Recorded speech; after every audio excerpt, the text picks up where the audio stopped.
kembali lagi di acara kesayangan kita, Podcast Open the Door. Podcast ini akan membahas tentang isu terkini bersama narasumber-narasumber terpercaya nih teman-teman. Nah, bersama saya Destri Aryani yang akan memandu podcast kita pada hari ini selama beberapa saat ke depan. Saat ini saya tidak sendirian karena saya sudah bersama dengan dua narasumber kita yang kece-kece abis. Boleh perkenalan diri dulu mulai dari Mbak Sabil ke Mas Iqbal. Oke, terima kasih Mbak Desti. Nama aku Salsabila Audrey Puspitasari. Kalian bisa panggil aku dengan Sabil. Aku duta vaksinasi dari Yogyakarta. Oke, dan nama saya Iqbal Syahrizal. Kalian bisa panggil saya dengan nama Iqbal. Saya adalah duta vaksin dari Ciamis, Jawa Barat, teman-teman. Nah, pemirsa, bener kan kata aku? Pembicara kita atau narasumber kita kali ini emang kece-kece banget. Nah, sesuai dengan apa yang teman-teman telah dengar tadi, mereka berdua merupakan duta vaksinasi dari daerah mereka masing-masing nih. Wah, keren banget ya. Nah, sesuai dengan tema kita pada hari ini, yaitu kita akan membahas tentang vaksinasi. Oke, jadi Mbak Sabil, Mas Iqbal, gimana nih kabarnya? Aku dengar-dengar kalian baru habis divaksin ya? Alhamdulillah baik banget, puji syukur kehadirat Allah karena aku dikasih kesehatan yang sangat-sangat melimpah di tengah pandemi kayak gini. Bener banget kata Mbak Desti nih, aku belum lama ini baru divaksin. Oke, nah Mbak Iqbal sendiri gimana nih? Ya, sepertilah alhamdulillah kondisi badan makin fit, makin semangat, makin sehat karena setelah divaksin, teman-teman. Oke, jadi ini gini teman-teman, aku itu kan main sosmed ya, Instagram, TikTok, Twitter, dan segala macamnya lah. Nah, jadi tuh aku tuh masih sering banget nemu komentar-komentar netizen yang masih ragu dan bahkan takut untuk divaksin. Dia tuh ragunya itu karena berbagai macam alasan, karena ragu akan keamanan, kehalalan, dan bahkan ada yang bilang kalau disuntik vaksin, kita bakal berubah jadi Titan. Waduh. Nah, untuk itu Mbak dengan Mas di sini saya undang ke acara podcast Open the Door ini untuk meluruskan berita simpang siur biar para netizen tahu semuanya. Oke, siap ya? Kita mulai. Siap. Oke, kita mulai dari Mbak Sabil dulu nih. Gimana sih Mbak perasaan sesaat sebelum Mbak Sabil ini melakukan vaksinasi gitu? Tentunya jujur aku juga merasakan keraguan itu ya, karena banyak banget berita simpang siur dan aku emang salah di sini karena aku tidak banyak membaca sumber-sumber terpercaya dan hanya percaya satu berita aja gitu. Tapi alhamdulillah setelah aku baca-baca sumber yang terpercaya itu, terus aku mau deh divaksin. Oke, jadi teman-teman, seorang Mbak Sabil yang merupakan duta vaksinasi aja sebelumnya itu pernah ragu loh untuk divaksin. Jadi keraguan teman-teman itu aku rasa sangat wajar, tapi jangan sampai berlarut-larut. Karena apa? Oke, akan kita bahas tuntas setelah yang satu ini. Nah, selanjutnya itu untuk Mas Iqbal nih pertanyaannya. Apa sih hal yang membuat Mas Iqbal menjadi yakin untuk menjadi seorang duta vaksinasi gitu? Oke, baik Mbak Destri, terima kasih atas pertanyaannya. Hal yang pertama yang meyakinkan saya untuk menjadi duta vaksin, yang pertama adalah sejak pandemi virus corona ini datang di Indonesia, saya sangat mendukung sekali program-program dari pemerintah, Mbak Destri.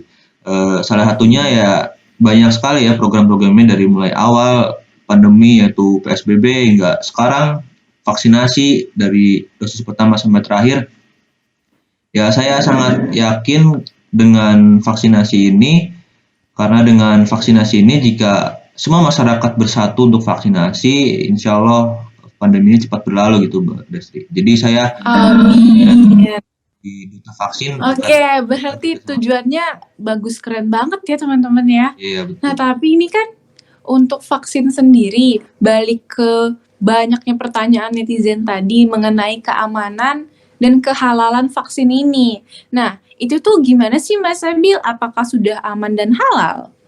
Oke, jadi teman-teman, Mbak Desti, vaksin itu udah sangat dijamin keamanan dan kehalalannya.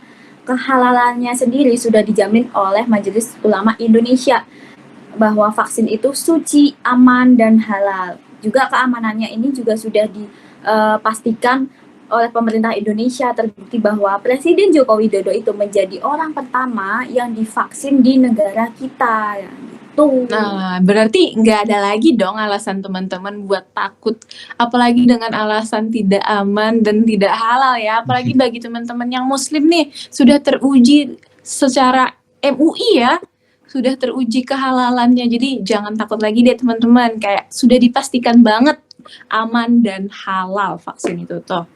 Nah, selanjutnya mengingat Indonesia itu kan merupakan negara yang sangat luas nih, Mas Iqbal.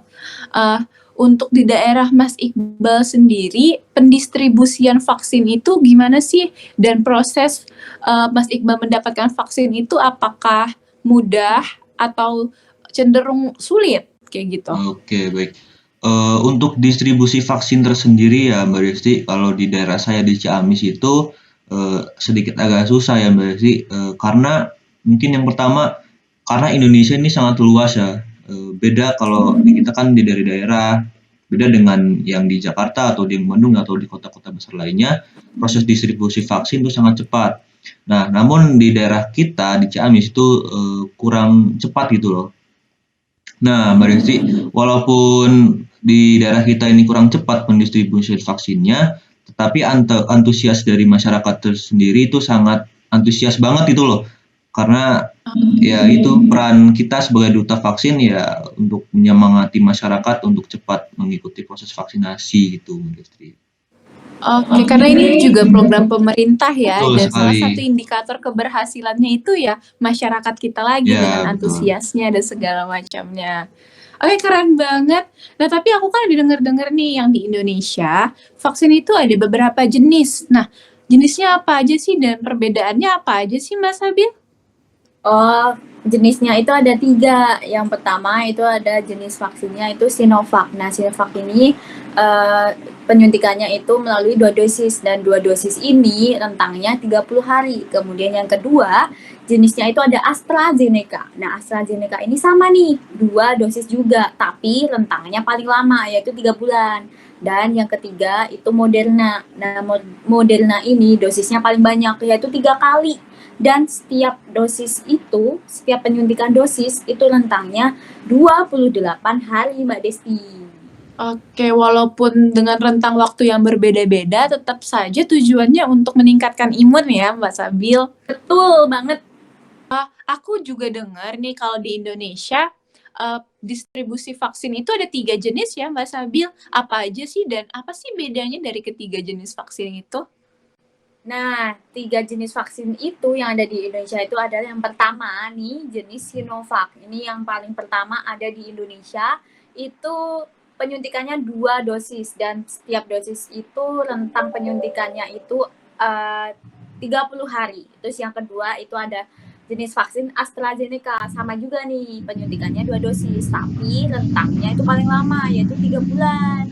Terus yang terakhir itu Moderna. Nah, Moderna ini yang paling banyak dosisnya, yaitu 3 kali penyuntikan. Dan setiap penyuntikan dosis itu 28 hari rentangnya, Mbak Desti.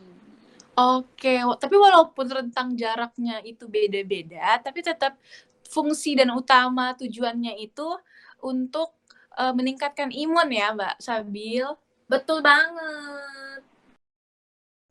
Aku kan baru vaksinasi Moderna nih. Nah, aku tuh ngerasa sakit banget di lengan, terus ngerasa pusing, terus ngerasa makin sering ngantuk, dan bahkan sampai demam. Itu tuh efek kayak gitu tuh sebenarnya wajar apa enggak sih, Mas Iqbal? Oh, setelah vaksin berarti Mbak Desti mengalami efek-efek seperti ya, Mbak? Nah, jadi Iya, efek-efek benar. seperti itu kayak seperti demam ataupun ngantuk ataupun kadang kita sering kelaparan gitu loh, Mbak. Itu efeknya sebenarnya efek sangat sementara banget itu, Mbak. Nah, itu terjadi karena tubuh kita tuh akan beradaptasi dengan maksudnya vaksin tersebut, Mbak Destri, dan itu sementara banget. Dan nantinya tubuh kita juga akan memperkuat daya tahan tubuh kita loh, Mbak Destri gitu. Oke, berarti cuma proses adaptasi aja Iya, ya proses dan adaptasi aman-aman aja gitu. ya Mas Iqbal Betul. ya. Berarti itu reaksi yang wajar pemirsa. Jadi setelah pemirsa melakukan vaksinasi dan mendapatkan reaksi yang sama, itu tuh merupakan reaksi wajar di mana tubuh pemirsa melakukan adaptasi bersama vaksin yang masuk ke dalam tubuh. Betul. Dan tujuannya tetap untuk menjaga atau meningkatkan imunitas teman-teman. Betul sekali. Nah, mungkin setelah ini banyak teman-teman di luar sana yang berniat atau tidak ragu lagi untuk melakukan vaksin nih. Jika teman-teman sudah tidak ragu untuk melakukan vaksin, kasih tahu dong Mbak Sabil gimana tips cara mendaftar atau alur pendaftaran hingga kita melakukan vaksinasi ini. Oke, sebenarnya kalau untuk pendaftaran tuh setiap daerah punya kebijakannya masing-masing ya. Jadi tapi kalau dari pengalaman aku itu nanti ada sistem online dan offline-nya juga. Nah, online-nya ini bisa kalian cari infonya di sosial media pemerintah terkait atau web resminya nih. Nah, nanti di situ tuh ada tata caranya lah, terus ada kontak personnya. Bisa nanti kalian kontak dulu nih lewat WA atau misal DM IG kayak gitu. Itu kalau online. Kalau offline kalian bisa datang langsung, daftar, nanti terus ngantri sampai kalian disuntik terus dapat kartu deh. Oke, dan for your information pemirsa, kartu ini tuh sangat berguna banget apalagi buat teman-teman yang akan bepergian menggunakan transportasi umum karena sebagian besar transportasi umum sekarang sudah mewajibkan kartu vaksin sebagai syarat perjalanan. Betul banget Mbak Desti, dan satu lagi nih, setiap dosis itu ada sertifikatnya loh, dan itu sertifikat itu sangat penting. Dan fun fact-nya, vaksinasi ini gratis. Nah, pertanyaan terakhir nih, apa sih sebagai salah guys.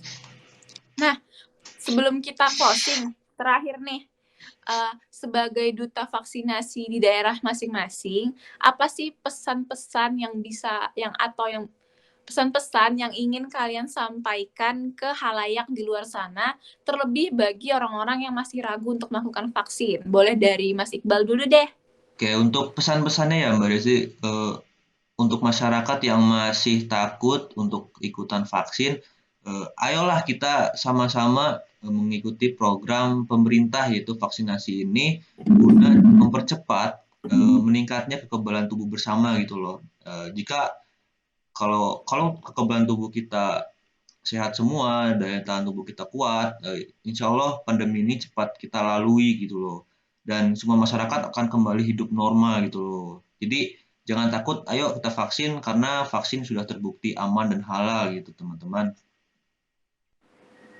Oke, kalau Mbak Sabil sendiri gimana nih? Intinya sama Mas Iqbal, tapi aku cuma mau nambahin, dengan vaksin kita sama saja dengan melindungi diri kita sendiri, orang-orang terkasih, dan orang lain. Betul Jadi, sekali itu ayo, Sabil. betul, ayo vaksin, siapa takut teman-teman, ayo. Oke, keren sekali. Cukup ya untuk malam ini, keren banget. Dan terima kasih untuk kedua narasumber kita yang sudah menyampaikan informasi dengan cukup detail dan sangat bermanfaat untuk teman-teman di luar sana. Oke, pemirsa, jadi acara podcast Open the Door pada sesi kali ini cukup sampai di sini. Sampai jumpa di Open the Door di next episode. Saya Destri Aryani, pamit undur diri. Sampai jumpa.